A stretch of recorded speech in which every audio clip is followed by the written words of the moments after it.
민수기 35장 1절에서 8절까지고요. 레위인들에게 레위 지파죠. 각 지파들이 나누어준 성읍에 대해서 명령하는 장면입니다. 이 앞장에서는 가나안 땅 전체의 지경에 대해서 설명을 했고, 그리고 각 땅을 제비 뽑을 지파의 지휘관들을 세우는 이야기가 나왔죠. 하지만 레위인들은 그 땅을 차지할 기업으로 받을 수 없기 때문에 레위인들에 대한 언급을 따로 하는 겁니다. 이 패턴은 앞에서부터 사실 계속 반복이 됐던 거거든요. 그래서 인구조사할 때도 12지파들을 다 조사하고 레위 지파들은 따로 조사를 했죠. 마찬가지로 땅에 대한 설명과 12지파의 제비 뽑을 지휘관들 이야기가 나오고 레위 지파 이야기가 오늘 등장하는 것입니다.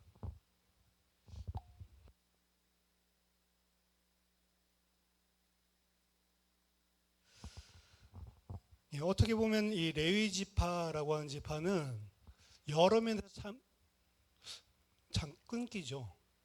여러 면에서 좀 애매한 포지션을 가지고 있는 게 이 레위 지파인 것 같습니다.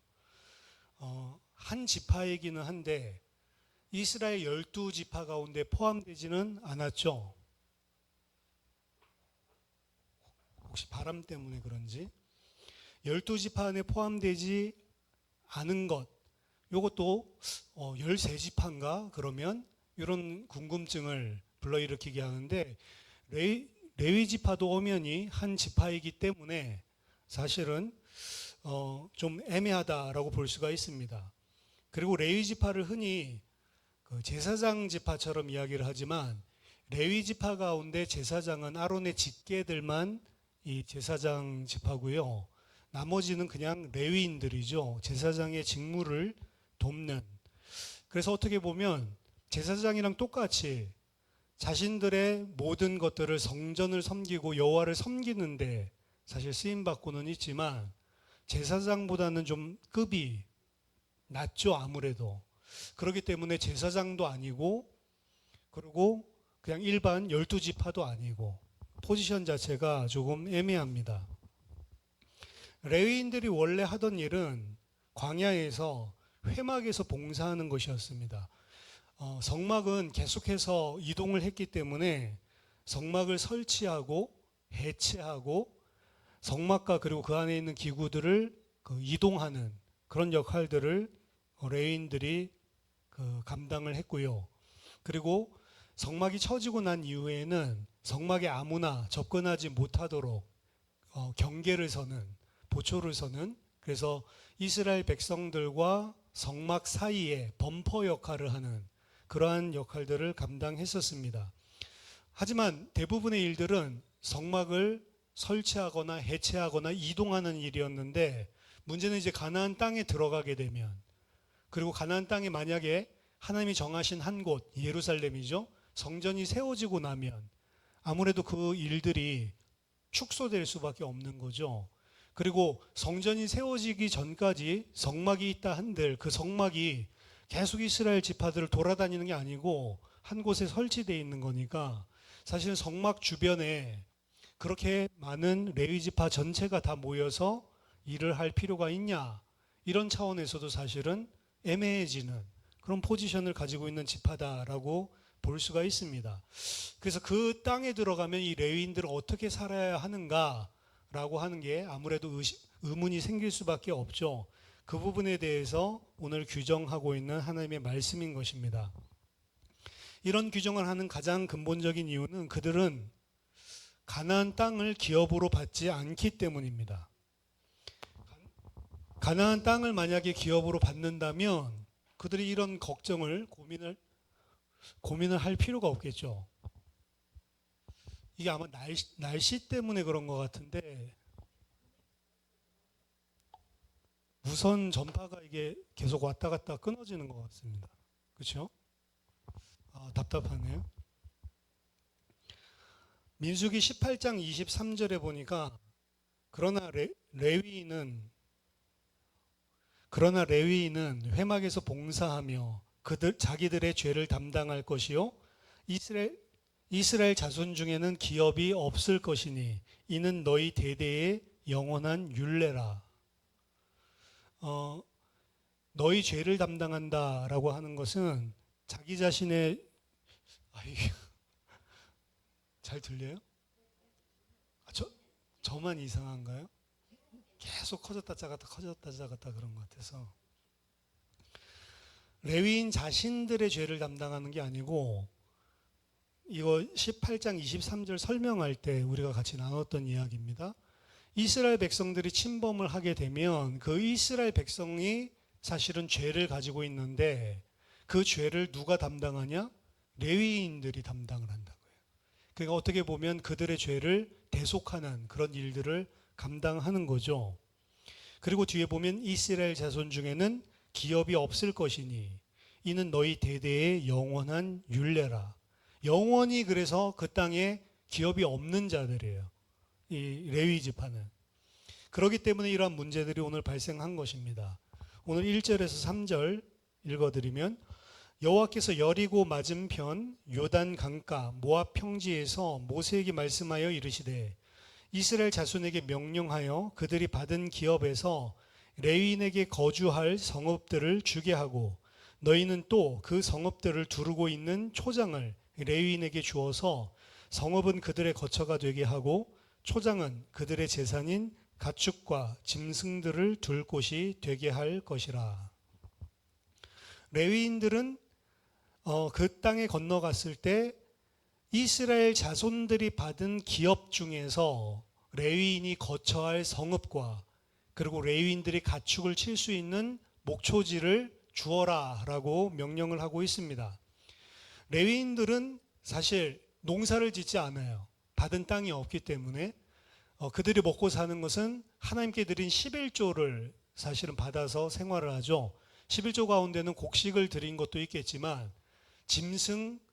짐승을 다 번제로 드린 게 아니고 드린 짐승들 중에 살아있는 것들도 11조로 드린 것을 이들이 취합니다. 그렇기 때문에 이들도 당연히 땅은 가지고 있지 않더라도 농사는 짓지 않더라도 살긴 살아야 되죠. 그러니까 거주할 그러한 거주지가 필요하고 그리고 자신들의 소유 받은 자신들이 가지고 있는 그렇죠. 이것도 계속 끊기죠.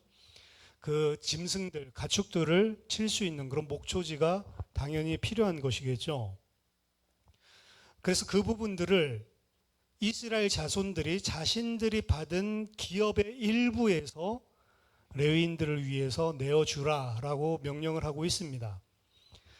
이 성읍들은 그들의 소유하는 땅의 개념이 아니고요. 오늘 본문에서도 분명히 이야기하고 있지만 단순히 그들이 거주할 수 있는 성읍일 뿐입니다. 그리고 그 땅에서 농사 짓는 것이 아니고요. 본인들이 가지고 있는 가축들을 어떻게 보면 방목할 수 있는 그러한 들을 허락한 것입니다. 그렇기 때문에 사실 이것을 준다고 하는 것이 큰 것은 아니에요. 레위인에게 있어서 레위인이 이러한 성읍을 마련해주고 목초지를 보장해준다라고 하는 게 나중에도 살펴보겠지만 그렇게 큰 그런 것들을 받는 게 사실은 아닙니다. 어떻게 보면 그들이 생존할 수 있는 최소한의 것을 너희들이 보장해줘라 라고 하는 거죠. 그 규모가 나와 있습니다. 4절 5절에 너희가 레위인에게 줄 성읍들의 들은 성벽에서부터 밖으로 사방 1000규빗이라 성을 중앙에 두고 성 밖 동쪽으로 2000규빗 남쪽으로 2000규빗 서쪽으로 2000규빗 북쪽으로 2000규빗을 측량할지니 이는 그들의 성읍의 들이며 성벽으로부터 1000규빗이 이제 들판을 동서남북으로 주라는 거죠. 사각형으로 생각을 하시면 됩니다. 근데 성은 뭐냐면 시티예요. 그들이 거주할 시티 중앙에서부터는 2000규빗이다 라고 이야기를 하죠. 그러면은 이 1000규빗은 약 450m입니다. 그럼 2000규빗은 한 900m죠.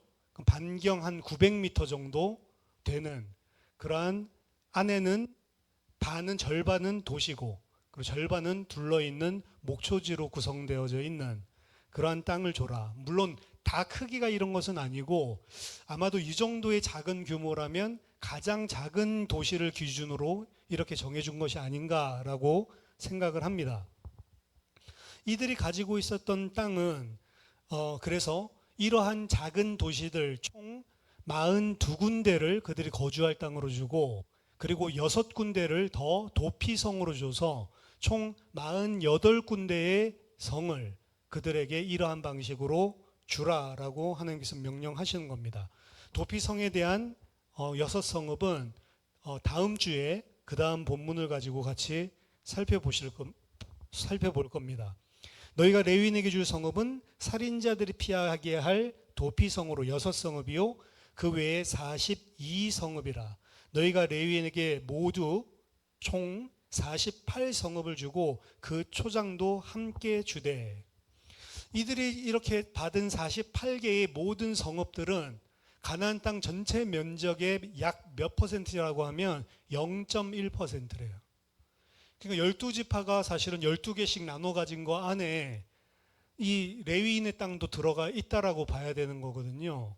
그러면 어떻게 보면 각각 한 10분의 1씩 내줘 가지고 그렇게 하는 것이 적당하지 않을까라고 생각을 하는데 10분의 1씩 내주는 게 아니고 총 면적이 약 0.1%에 달한다라고 하는 것입니다. 그렇기 때문에 아주 적은 양이고 그것 또한 자기들의 소유가 되는 것이 아니고 그저 거처할 수 있는 처소에 불과하다라고 하는 거죠. 그러면 이 42개의 성읍들을 도피성까지 총 48개의 성읍들을 어디에서 그럼 내어줘야 되냐? 그게 이제 마지막 8절에 등장하죠. 너희가 두 개를 들고 한번 해볼까요? 너희가 이스라엘 자손의 소유에서 레위인에게 너희가 성읍을 줄 때에 많이 받은 자에게서는 많이 떼어서 주고 적게 받은 자에게서는 적게 떼어 줄 것이라. 각기 받은 기업을 따라서 그 성읍들을 레위인에게 줄지니라. 그러니까 이 12지파들 안에서 많이 받은 사람도 있고 지난주에 살펴봤죠.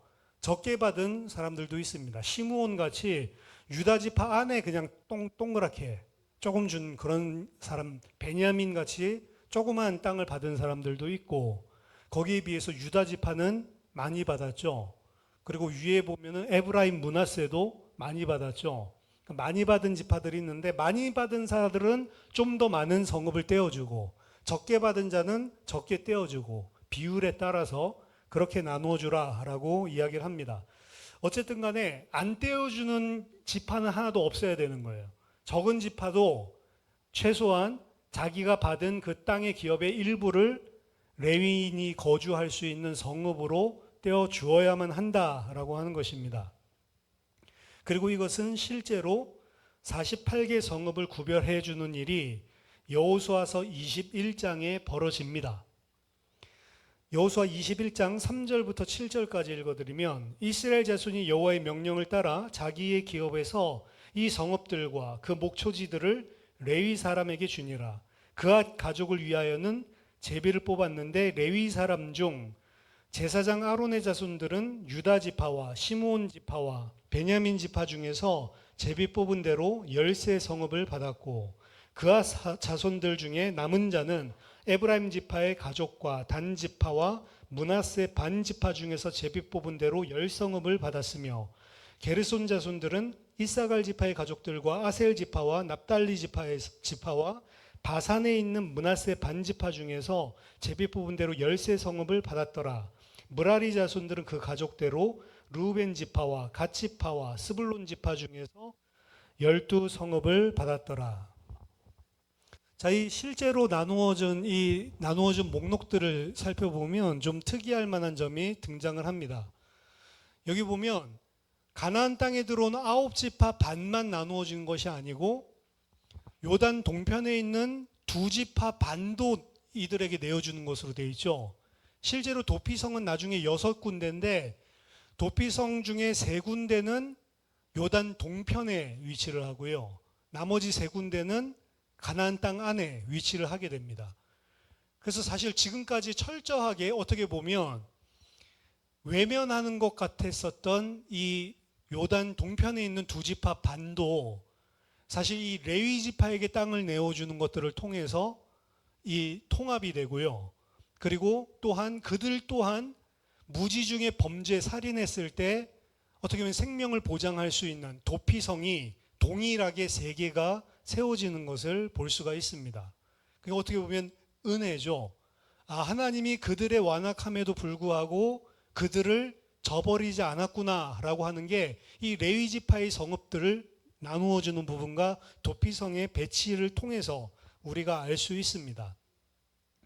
그럼 도피성까지 포함해서 총 48개면 원래는 12지파가 나눠줘야 되는 거니까 동편까지 참여했으니까 한 지파당 평균 4개의 성읍을 내줘야 되는 게 맞는 거죠. 근데 좀 크게 큰 땅 가진 사람은 더 많이 주라고 이야기를 했으니까, 적은 땅 가진 적게 주라라고 이야기를 했으니까 뭐 많이 주는 지파는 몇 개까지 줄까, 적게 내는 지파는 몇 개 낼까 생각할 수 있는데, 실제로 어떻게 나누어졌는지를 보면요, 유다 지파와 시므온 지파는 사실 유다 지파에 속해 있는 거예요. 거의 다 땅이 유다 거고 그 안에 동그란 동전같이 시므온 땅이 있습니다. 거의 유다 지파가 위주로 이 성읍을 내주는데, 유다 시므온 지파가 내준 땅이 성읍이 9개입니다. 그러니까 실제로 유다가 많이 사실은 내줬죠. 그러니까 하나님의 명령을 잘 지킨 것 같습니다. 하지만 납달리는요, 좀 그나마 좀 큰 땅을 받았거든요. 근데 납달리는 3개밖에 안 내요. 3개만 담당을 합니다. 그리고 나머지 지파들은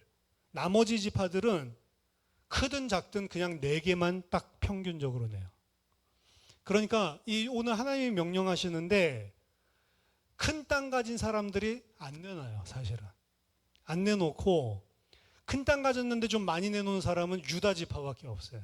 나머지는 그냥 다 그냥 4분의 12분등 해가지고 내가 4개 주면 되지. 납달리는 거기에서 더 나가서 3개밖에 안 냅니다. 납달리 거 하나는 누가 더 내냐? 유다가 하나 더 내는 거예요, 사실은. 그러니까 그런 방식으로 실제로 이루어지는 것을 나중에 보면 볼 수가 있습니다. 이게 오늘 그 하나님께서 명령하신 것이고, 실제 여호수아서에서 어떻게 나누어졌는지까지 전체적인 계략 내용들을 살펴봤는데요. 오늘 짧게 하라는 이 하나님의 계시인 것 같습니다. 먼저 첫 번째 우리가 생각할 부분은 왜 하나님께서 이렇게 하셨나라고 하는 부분인데요. 하나님께서는 이 레위 지파를 성막 있는데 주변으로 다 모아서 그들이 성막을 보호하게 하라라고 하지 않고 이스라엘 12지파 중으로 다 흩어버리셨단 말이죠. 왜 하나님께서 그렇게 했냐? 먼저 레위라고 하는 이름의 의미부터 좀 생각해 볼 필요가 있습니다. 레위는 야곱의 어떻게 보면 소가산 결혼이죠. 첫째 아내 레아의 3번째 아들입니다. 근데 레아만 아들을 4명 연속으로 계속 낳는데 레아를 별로 안 좋아하잖아요. 근데 이 레아가 3번째 아들을 줬을 때, 이제 이 아들 때문에 다시 남편과 내가 관계가 좋아지지 않을까라는 그런 희망을 담고 연합 그리고 결합이라는 의미를 담아서 레위라는 이름을 짓습니다. 그리고 사실은 어떻게 보면 레위는 자기 한 맺힌 것 때문에 그 아들의 이름을 이렇게 지어줬지만, 실제로 레위인들은 이스라엘 전 지파, 심지어는 요단 동편에 자리 잡은 2지파 반에게까지 흩어져 살면서 비록 나뉘어진 땅을 분깃으로 받았지만 이들이 전부 여호와 하나님을 섬기고 예배하는 하나님의 한 백성이라는 정체성을 심어주는 역할을 하고 있는 것입니다. 특히 나중에는 그 연합하게 하는 역할을 레위인의 말씀 사역을 통해서 하게 합니다. 레위인이 이제는 막 경호원 같이, 그리고 집 나르는 일꾼들 같이 이런 일들을 했지만, 나중에 포로 후기에는 이들이 말씀 가르치는 사역을 해요. 그래서 느헤미야 8장 5절에서 9절 보면 에스라가 이스라엘 백성들 앞에서 율법을 낭독하고 말씀을 배우는 장면인데요. 에스라가 모든 백성 위에 서서 그들 목전에 책을 펴니 책을 펼 때에 모든 백성이 일어서니라. 이게 요새 우리가 성경 봉독할 때 다 같이 일어서서 하나님의 말씀 받는 이유죠. 에스라가 위대하신 하나님 여호와를 송축하며 모든 백성이 손을 들고 아멘 아멘 하고 응답하고 몸을 굽혀 얼굴을 땅에 대고 여호와께 경배하니라. 예수아와 바니와 세레바와 야민과 악국과 사부대와 호디야와 마아세야와 그리다와 아사랴와 요사밧과 하난과 블라야와 레위 사람들은, 지금 앞에 있는 이 사람들이 교사들이에요, 말하자면. 그리고 그 뒤에는 레위 사람들이 포함되어 있죠. 백성이 제자리에 서 있는 동안 그들에게 율법을 깨닫게 하였는데, 그러니까 앞에서 에스라가 딱 말씀을 읽어주면 이 레위인들이 사람들 사이에서 그 율법을 깨닫도록 가르쳐 주는 거죠. 이건 두 가지 의미입니다. 하나는 통역관이 없었어요. 통역관이 필요했어요. 왜냐하면 바벨론에 오래 가 있는 동안에 히브리어 성경을 알아듣지 못하게 된 자들이 발생하는 거죠. 그러니까 히브리어로 읽어주면 백성들 중에 못 알아듣는 사람들이 존재하는 겁니다. 그럼 누가 그거를 통역해주고 그리고 가르쳐주냐? 이 레위인들이 그 역할들을 하는 거죠. 하나님이 율법책을 낭독하고 그 뜻을 해석하여 백성에게 그 낭독하는 것을 다 깨닫게 하니 백성이 율법의 말씀을 듣고 다 우는지라. 총독 느헤미야와 제사장 겸 학사 에스라와 백성을 가르치는 레위 사람들이 모든 백성에게 이르기를 오늘은 너희 하나님의 여호와의 성일이니 슬퍼하지 말며 울지 말라 하고, 여기서도 레위 사람들을 뭐라고 이야기하죠? 백성을 가르치는 레위 사람들.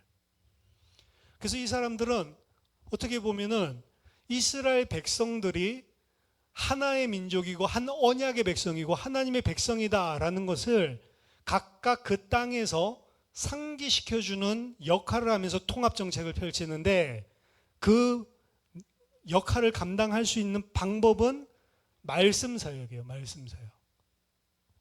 하나님의 말씀을 통해서 너희가 누구인지를 깨닫게 해주는 거죠. 요단 동편에 있는 자들 속에서도 이들이 같이 살면서 말씀을 통해서 너희들이 비록 요단 동편에 살지만 여호와 하나님이 택하신 지파라는 정체성을 놓치면 안 된다라고 말씀 사역을 하는 사람들이 바로 이 레위 지파 사람들인 겁니다. 결국에 레위 지파가 통합을 이루고 연합을 이루는 중요한 핵심은 말씀 사역을 통해 우리의 정체성이 무엇인지를 깨닫게 하는 것, 내가 누구인지를 알게 해주는 역할을 한 겁니다. 그리고 하나님이 이것이 레위인을 전 지파 가운데 흩으신 이유입니다. 예루살렘 성전이 있든 혹은 나중에 뭐 성막이 어떤 장소에 있건 그 장소 주위에 있는 사람들 뿐만이 아니고 평상시에도 이 레위인들을 통해서 우리가 누구인지를 계속 정체성을 상기시켜주는 역할을 하는 거죠. 그 우리가 붙잡아야 될 게 뭐냐? 우리도 하나님의 백성으로 이 땅에 살지만 내가 누구인지 정체성을 놓치면 안 되는 것입니다. 그게 오늘 첫 번째 포인트. 내가 누구인지 정체성을 놓치지 말라. 놓치지 않을 수 있는 비결은 하나님의 말씀으로 내가 누군지를 붙잡고 있어야 되는 거예요. 인간은 하나님의 형상입니다. 그게 다 깨져버렸죠, 죄인이.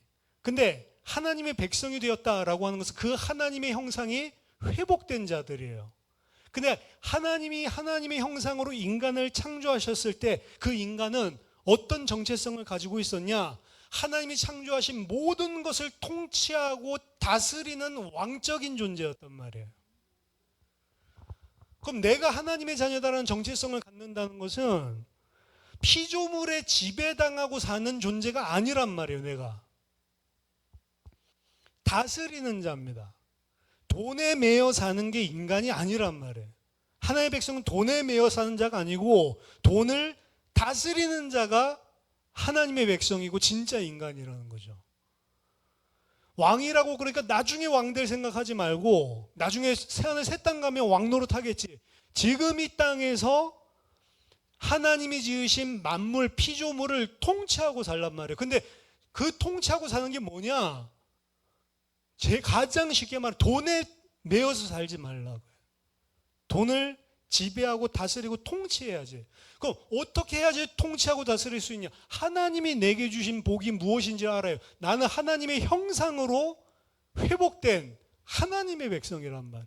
나를 왕 삼으셨단 말이죠. 두 번째는 그 하나님의 형상대로 지음받은 인간은 하나님께 절대적으로 순종해야 하는 존재. 앞에 거는 창세기 1장, 뒤에 거는 창세기 2장. 제가 늘 이야기하는 거죠. 그 말은 뭐냐? 내가 하고 싶은 대로 하면서 사는 존재가 아니란 말이에요. 우리의 정체성은. 하나님께서 원하시는 대로 사는 자가 하나님의 백성의 정체성이다.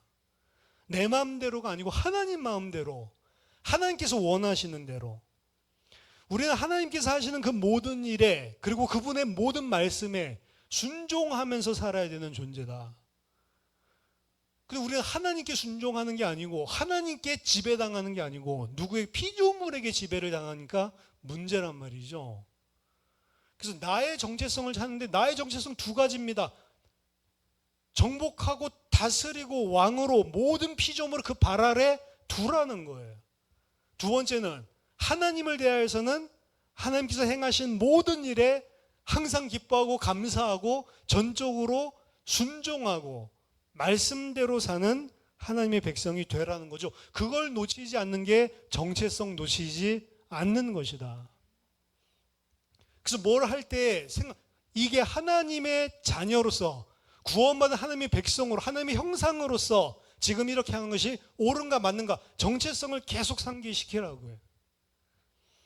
이 사실을 말씀으로 일깨우는 자들이 레위인이었습니다. 이 말씀으로 정체성이 확실히 분명하게 자기 것으로 붙잡은 사람들은 하나 될 수가 있는, 진짜 연합을 할 수가 있는 것입니다. 그 연합, 그 정체성을 성막에 있을 때 혹은 예루살렘 성전에 올라왔을 때만 하는 것이 아니고 어디서 한다고요? 자기가 받은 기업에서 일상의 삶 속에서 그 정체성을 회복하라고 하는 거죠. 원래 레위인들이 성막을 보호하는 역할은 왜 했냐면 거룩한 곳과 세상을 나누기 위한 것이었습니다. 그들이 그 경계에서 범퍼 역할을 하고 있었던 거거든요. 그러니까 레위인을 쳐다보면 뭐가 생각나야 되면 세상과 하나님, 세속과 성전은 다르다. 거룩과 속, 성속에 대한 개념이 레위인을 볼 때마다 생각나야 되는 거예요. 그래서 레위인들을 통해서 레위인들이 내 주변에 살고 있는 그들의 모습을 통해서 혹은 그들이 가르치는 말씀을 통해서 거룩한 자, 구별된 자로서 살아가게 하는 거죠. 12지파가 살고 있는 삶의 현장 속으로 거룩한 성전을 확산시키는 역할을 하고 있는 겁니다. 사실 이게 성취되고 난 다음에 어떻게 됐어요? 성전이 따로 있는 게 아니고 레위인이 지키는 게 아니고 우리가 성전이 됐다라고 이야기를 하죠. 그게 신약의 더 큰 성취인데, 그래서 따로 뭐 교회에 왔을 때 교회는 성전이라고 부르면 절대로 안 됩니다. 내가 성전이죠. 교회는 성전들이 모여서 함께 예배드리는 공동체 장소고요. 그렇죠? 그러니까 내가 있는 곳이 어디든 너희가 성전인 것과 하나님의 성령이 너희 안에 거하는 줄 알지 못하냐? 그 정체성을 가지고 살라고 하는 거죠. 그래서 온 지판으로 다 흩어놓으신 것입니다. 즉 세상에 너희가 살고 있지만 너희는 세상에 속한 자가 아니다. 너희 정체성을 분명히 해라 라는 사실을 상기시키기 위한 것이다. 자, 그럼 두 번째는 실제로 오늘 레위인들에게 성읍 나눠준 결과를 보면 아까 말씀드렸지만 많이 받은 자가 많이 주라고 했는데 많이 받은 자가 많이 안 주고 그냥 딱 12등분 해가지고 거의 다 대부분이 4개의 성읍만 주는 것을 볼 수 있습니다. 납달리 지파 같은 경우는 게다가 3개밖에 안 주고 좀 순종한 지파는 유다 지파 같은 경우죠. 차라리 하나님께서 만약 유다 지파 너는 8개 내고 시므온 넌 조그마니까 하나 내고 야, 납달리 너는 5개 내. 하나님이 다 정해줬으면 차라리 그 사람들이 비율에 따라서 공평하게 잘 나눠줬을 건데 어떻게 보면 베냐민 같이 조그만 지파도 4개를 줘야 되고 므낫세 같이 큰 지파도 큰 땅을 받은 사람도 4개를 주고 이 사실 불공평한 일들이 벌어졌단 말이죠. 그럼 왜 하나님께서 각 기업의 크기별로 분담을 딱딱 시켜주지 않고 그냥 명령을 큰 땅 받은 사람은 좀 많이 줘, 적은 땅 받은 사람은 좀 적게 줘, 왜 이렇게 하셨냐는 거죠. 그들의 자율에 맡긴 거잖아요. 하나님의 뜻은 분명히 좋지만 그것을 강제해가지고 분담시켜준 게 아니고 내 뜻이 이러니 너희들이 그렇게 해 라고 명령을 오늘 주신 거잖아요. 그 결과 때문에 사실은 이런 불공평한 일이 발생을 한 겁니다. 왜 하나님께서 이렇게 하셨냐? 그 이유는 하나님께서는 은혜를 베풀어 주시고 그 은혜를 받은 자들이 당연히 마땅히 해야만 하는 일들을 자발적으로 우러나와서 하는 행위를 원하시지 강요해서 억지로 뜯어내는 걸 원하시지 않는다는 겁니다. 그게 하나님의 방식이에요. 사실 12지파는 레위 지파도 받았어야 될 땅들을 지네들이 나누어 가진 셈이에요. 그렇죠? 더더군다나 자기들의 장자가 원래는 하나님께 바쳐서 그 일을 해야 되는데 레위인 한 명이 자기의 장자를 대속해가지고 대신 그 일을 해주고 있다고요. 자기 장자들이 자기랑 같이 살 수 있는 이유는 자기의 맏아들로 그렇게 살 수 있는 이유는 레위인이 내 장자 대신에 여호와를 전적으로 섬기는 일을 해주고 있기 때문이잖아요. 그 레위인 고마운 거 아니에요? 자기들의 입장에서 봐서는 레위인이 감사한 존재입니다. 그러면 당연히 그들에게 내가 많이 받았으면 많은 것을 가지고 섬기고 도와줘야 되는 거죠. 그렇게 해봤자 0.1%밖에 안 된다니까요. 100만 원 받았으면 1,000원이에요. 1,000원. 근데 그거를 4,000원, 나 4,000원만 내면 되지. 요거예요. 5,000원 내도 많은 게 아니잖아요. 0.1%라고 하는 게. 근데 이 사람들이 인색하게 구는 거죠. 자기의 모양새만 빠지지 않게 12등분해서 다 4개만 내는 거죠. 어떻게 보면 이게 참 야박한 거라고 볼 수 있습니다. 사실은 그들은 그들에게 대해서 너그럽고 굉장히 자비를 베풀고 넉넉하게 그들을 챙겨줘야 마땅한 거예요. 넉넉하게 챙겨줬다고 해서 잘한 것도 아니고 당연히 그렇게 해야 될 일을 안 한 것입니다. 특히 많은 숫자를 가진 지파로서 많은 땅을 차지한 지파는 자기네들 장자 더 많이 대속해 준 거잖아요. 그리고 자기네들 더 많은 땅 가졌잖아요. 그러니까 당연히 그렇게 해야 되는데 인간은 그렇지가 못하다. 받을 때는 받아놓고 자기 대속해 줄 때는 감사하다 해놓고 실제로 그들에게 내줘야 될 때는 다른 생각 생기는 게 인간인 것 같아요. 그래서 이 하나님의 일의 원리가 뭔지를 보여주는 겁니다. 하나님은 사실은 우리가 마음속에 은혜 받은 것 때문에 우러나와서 하나님께 어떠한 행위를 하기 원하시는 거지 그걸 절대로 억지로 하거나 인색하게 하거나 그걸 원하시는 분이 아닙니다. 하나님의 일을 하는 원리는 그래서 무슨 대가를 바라고 해서는 안 되고요. 하나님 내가 이거 하면 이거 해주세요. 이거는 하나님의 일을 하는 게 아니고 우상 숭배하는 거고 하나님이 아니고 내가 세상에 어떻게 보면 나를 만족시켜줄 이상한 신 하나 만들어 놓고 협상 치는 것이고요. 그건 절대로 신앙이 아니라는 거. 그렇기 때문에 진짜로 은혜 받은 자들만 할 수 있게 해놓은 거예요. 하나님의 일은. 그 은혜가 무엇인지 아는 자만 당연하게 마땅하게 하는 일이 하나님의 일인 것입니다. 그 원리로 교회 안에서도 일을 해야 돼요. 그 원리로 일을 하지 않으면 나중에 반드시 본전심이 생기거나 내가 이랬는데 이럴 수 있어? 섭하는 감정이 생기거나 혹은 자기의 교만, 의로서 나 이거 했다 라고 하는 걸로. 그걸로는 하나님의 일을 하면 절대로 안 되는 것입니다. 오늘 이 12지파들은 내 성은 내놨지만 제가 봤을 때는 마뜩치 않아서 그냥 내놓은 거예요. 어쩔 수 없이.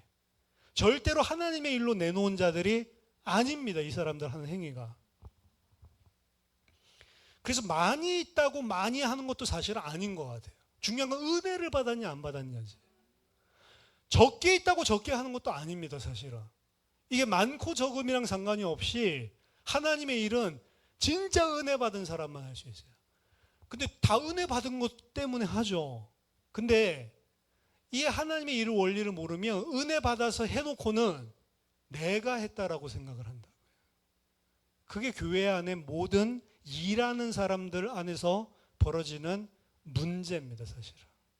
그 생각을 버리지 않으면 하나님이 그 일이 네가 했다라고 생각해 드러내게 하기 위해서 문제를 터뜨릴 것입니다. 그 사람을 사랑한다면. 그 터뜨렸을 때 그걸 깨닫지 못하고 오히려 또 상처받고 열받아서 더 분란을 일으키죠. 그럼 그 사람은 하나님이 한 게 아니다 드러내는 결과가 되는 거고, 드러났을 때 야 내가 이 꼬라지 이렇게 하고 있네, 이 사람은 하나님의 사람인 거죠. 근데 하나님의 일을 한다고 하면서 그렇게 하는 사람들이 너무나 사실은 많은 거예요. 사실은 은혜를 받은 자들은 많은 것을 주면서도 자기 것을 주는 것처럼 생각을 안 합니다. 왜? 이건 내 것이 아니고 하나님이 은혜로 내게 주신 것 중에 일부를 내가 주는 것에 불과하기 때문에 그 생각을 가지고 있는 게 마땅한 것이죠. 그리고 이런 레위인같이 연약한 자들을 봤을 때 많은 것을 주고 싶어 하는 마음이 있는 사람이 복된 사람이에요. 사도행전 20장 35절에 보면 바울이 이야기합니다. 범사에 여러분에게 모본을 보여준 바와 같이 수고하여 약한 사람들을 돕고 또 주 예수께서 친히 말씀하신 바 주는 것이 받는 것보다 복이 있다 하심을 기약하여야 할지니라. 이거 예수님이 가르쳐 주신 거래요. 주는 것이 받는 것보다 복이 있는 것이다. 하지만 실제로 역사 속에서는 이렇게 땅 내줄 때도 좀 인색한 모습들이 보여지지만 실제 역사 속에서 이 레위인들은 많은 생활고를 겪습니다. 결국에는. 레위인은 뭐로 먹고 사냐면 그들이 낸 10의 1조를 가지고 먹고 살거든요. 10의 1조를 잘 안 내면 레위인은 먹을 게 없어요. 그렇다고 땅을 지을 경작지도 없어요. 그러니까 레위인들이 생활고를 많이 겪은 것 같아요. 그 단적인 증거가 뭐냐면 포로로 다 잡혀갔잖아요. 그래서 이제 귀환하라 고레스가 명령을 해서 1차 귀환을 하는데 1차 귀환할 때 제사장의 숫자는 4,289명입니다. 제사장은 그래도 이스라엘 가나안 땅 안에서 예루살렘에서 좋은 위치를 차지하고 있었죠. 이 사람 4,289명 돌아오는데 제사장이 많아야 돼요? 레위인이 많아야 돼요? 숫자 비율로 본다면. 레위 지파 안에 제사장이 나오는데 제사장은 아론 지파, 직계 자손들. 그럼 레위 지파가 있다라고 치면 제사장 숫자가 많아야 돼요? 레위 지파 숫자가 많아야 돼요? 당연히 레위 지파가 많아야 되죠. 근데 제사장은 4,289명 돌아왔어요. 근데 레위인은 몇 명 돌아왔을까요? 341명. 10분의 1도 안 왔어요. 그 말은 무슨 소리죠? 돌아가봤자 희망이 없다라는 이야기. 그리고 2차 귀환 또 하잖아요. 2차 귀환 때 몇 명 돌아오냐? 레위인. 빵명. 2차 귀환 때 안 돌아온 이유는 아마 300 몇 명들 소문 들었나 봐. 돌아가 보니까 여전하더라. 그러니까 레위인들이 힘들어요. 빡빡해. 그러니까 레위인들은 실제로 역사 속에서 많은 어려움들을 가나안 땅 안에 들어갔을 때 겪습니다. 그래서 사사기 보면은 그래서 레위인들에 대한 이야기들이 등장을 하는데 레위인 중에는 어떤 그 유대 사람 중에 미가라고 하는 사람이 있죠. 이 사람이 자기 집에다가 신당을 차려놓고 그래도 제사장 한 명쯤은 있어야지 누구를 부르지 하다가 레위 사람 한 명을 불러가지고 너 우리 집에 와서 제사장을 해라. 제사장 지파도 아닌데 그냥 레위 지파인데 이러니까 오케이 가서 합니다. 거기서. 그럼 이거 참 웃기는 이야기지만 그 레위 지파는 왜 그 짓을 하죠? 그 레위인은 먹고 살 게 없어요. 그러니까 어떤 데서 자기 제사장에서 먹고 살게 해준다니까 가서 그거 우상 숭배하는 거 도와주고 있는 거예요, 사실은. 그 레위 지파에 당한. 그 레위 지파는 잘났냐? 아니요, 레위 지파도 이러니까 사실은 들어가자마자 사사기에서 가장 타락한 존재들로 등장을 합니다. 그래서 레위 지파가 첩도 가지고 있고요.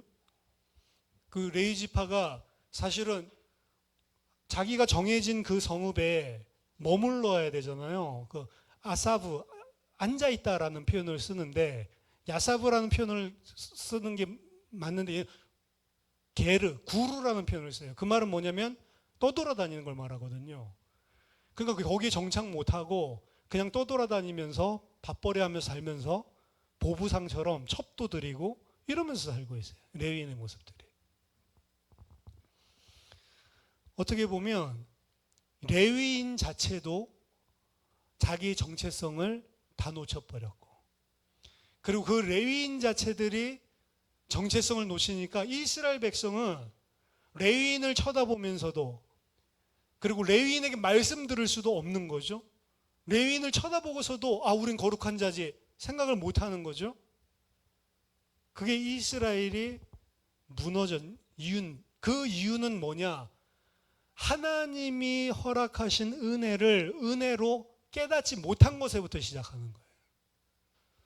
이들이 하나님이 허락하신 것의 은혜를 깨달았다면 레위인에게 그렇게 박하게 대우도 안 했을 거고, 레위인도 하나님의 그 은혜를 그들에게 전달하고 그들을 거룩하게 구별해내는 그 역할을 잘 했을 건데, 어떻게 보면은 둘 다 무너지는 결과가 실제 역사 속에서는 나왔다. 그래서 여러분들이 하나님의 일을 한다, 교회의 일을 한다라고 했을 때에는 반드시 이 사실을 명심해야 됩니다. 억지로 하면 안 돼요. 절대로. 억지로 하면 반드시 그것 때문에 나중에 욕 나오고요. 나중에 그거 가지고 비판하고. 그러면서 자기가 해놓고는 나중에 누가 하라고 해서 내가 어쩔 수 없이 했다. 우리는 누가 하라고 어쩔 수 없이 하는 거 아니니까 어떻게 해야 된다고요? 그래서 예수님이 죽도록 일하고 마땅히 해야 될 일을 했을 뿐입니다. 너희는 그렇게 해라. 아니 뭐 이런 게 다 있어. 근데 그게 하나님의 일이에요. 하나님의 일은 내가 마땅히 해야 될 일을 한 거고, 그거 한 거 가지고 내 의를 내세울 수가 없다. 마지막 세 번째는 이 레위인을 통해서, 실패한 레위인 말고요, 무너진 레위인 말고 하나님께서 의도하셨던 그 레위인, 그 레위인의 삶을 통해서 우리가 깨달아야 되는 것은 그 레위인의 삶이 바로 이 땅의 하나님의 백성들의 삶의 모습이다라고 하는 것입니다. 레위인은 하나님의 장자 중에 장자예요. 말하자면 이스라엘의 장자를 대속해서 이스라엘 각 가족들의 장자를 레위인이라고 한 겁니다. 하나님의 장자, 그래서 하나님의 소유라고 이야기를 합니다. 그게 레위인입니다. 그게 이 땅의 성도란 말이에요. 나는 하나님의 장자고 하나님의 소유다. 이 땅의 성도들은 이 땅에서 비록 살지만 이 땅에서 레위인으로 살아야 되는 거예요. 그래서 레위인으로 산다는 건 어떤 거냐? 이 땅의 기업을 가지지 않는 자, 하나님을 기업으로 받은 자. 그러니까 레위인 성도의 기업은 이 땅의 것이 아니고 하나님 자체, 하나님 당신이 기업이란 말이에요. 그게 레위인에게 주신 기업입니다.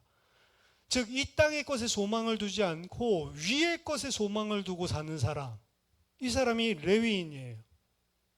그리고 하나님의 것으로 사는 자입니다. 아까 전에 11조를 가지고 산다. 11조는 레위인 구제하기 위해서 준 게 아니고요, 하나님께 하나님의 것으로 드린 게 11조입니다. 근데 그 11조를 하나님이 레위인에게 허락하신 거죠. 그 말은 무슨 말이냐? 레위인은 하나님의 것으로 사는 자, 목사만 말하는 게 아닙니다. 이 땅의 성도는 뭘 가지고, 하나님의 것을 가지고 내가 살고 있구나. 이게 물질관이어야 돼요. 불의한 청직이 제가 이야기할 때 이야기를 했죠. 이 땅에 있는 것이 왜 불의한 재물이냐면 내게 아니고 다 하나님의 것이기 때문입니다. 그게 성도들이 가지고 있어야 될 물질관이죠. 하나님 것으로 나는 살고 있구나. 이 사실을 아는 자, 그 사람이 레위인입니다. 그리고 성전 봉사하는 그런 레위인은 소수. 성전 중앙화돼 가지고 거기에서 있었던 레위인들도 있습니다. 제사장 도와서. 근데 소수예요. 대부분의 레위인들은 어디에 살아요? 세상 속에 다 흩어져서 산다. 이게 레위인의 특징입니다. 그 제사장은 제사 드릴 곳은 다른 지파에 없어요. 제사장은 예루살렘에 있어야 돼. 레위인은 어디에 있어요? 예루살렘에도 있어야 되지만 곳곳마다 세상의 전 지파의 땅에 흩어져서 살도록 하나님께서 해놓으셨다. 근데 그게 바로 이 땅의 하나님의 백성이라는 거죠. 목사는 어떻게 보면은 성전 예루살렘에 사는 레위인이라고 하면 일반 성도들은 각 지파의 땅에 하나님께서 흩어놓으신 레위인 같은 존재란 말이에요. 근데 그곳에 살면서 뭘 하라고요? 세상 속에 흩어져서 하나님을 예배하는 자로 살라고 하는 겁니다. 세상 속에 흩어져 있지만 세상에 속하지 않은 자로, 거룩한 자로 구별되어서 살아가는 자.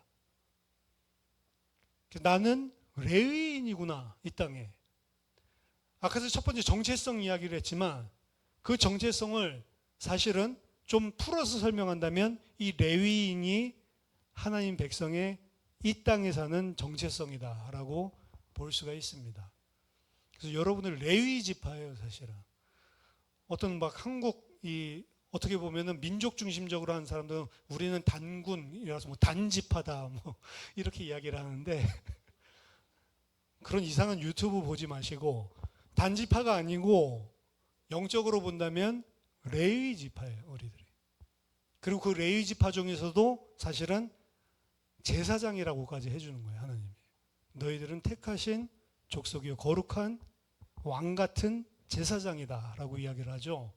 저와 여러분들이 이 세상에 흩어져 사는 레위인으로 어느 곳에 있든지 하나님을 섬기고 하나님의 맏아들로, 하나님의 장자로, 하나님의 소유로 하나님을 예배하고 하나님의 것으로 사는, 이 땅의 것을 기업으로 받는 자가 아니고 위의 것을 소망하고 사는 레위인이 다 되시기를 예수 그리스도 이름으로 축원합니다. 기도하겠습니다. 살아계신 하나님 아버지, 은혜를 감사드립니다. 세상에 살지만 세상에 속하지 않은 영적인 레위인으로 살 수 있도록 우리에게 말씀을 허락해 주시옵소서. 말씀이 늘 기억나고 생각나고 우리들의 정체성을 놓치지 않고 하나님의 아들로 이 땅에 승리하며 살아가게 해 주시옵소서. 예수 그리스도 이름으로 기도하옵나이다. 아멘.